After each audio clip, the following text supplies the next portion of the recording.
ஏதாவது வேணுமா? சமைச்சு தரட்டுமா? யார்கிட்டமா பேசிக்கிட்டு இருந்த? உன்னதாமா யார்கிட்ட பேசிட்டு இருந்த? அது அது பெரியம்மா கிட்டதான் ஈஸ்வரி.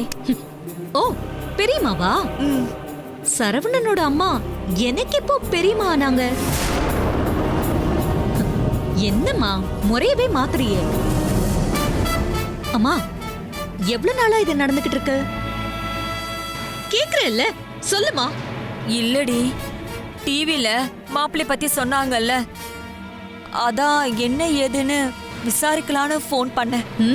நீ பேசினத பார்த்தா விசாரிக்க போன் பண்ண மாதிரி தெரியலையே. தைரியம் சொல்றதுக்காக பண்ண மாதிரி தானே உன் பேச்செல்லாம் இருந்துச்சு.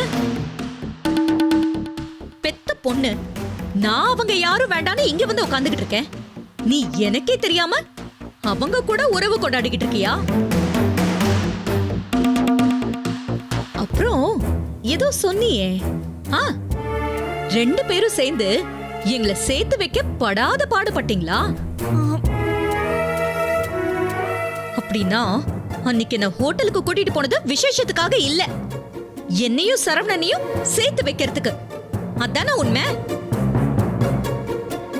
அது மட்டும் இல்ல, அவங்க நம்ம வீட்டுக்கு வந்தப்போ நீ அவங்கள அடிச்சதும் பேசி வச்சுக்கிட்டு பண்ணதுதான் இல்ல? இந்த குடும்பத்திலேயே சாதுவான ஆளு நீதான்.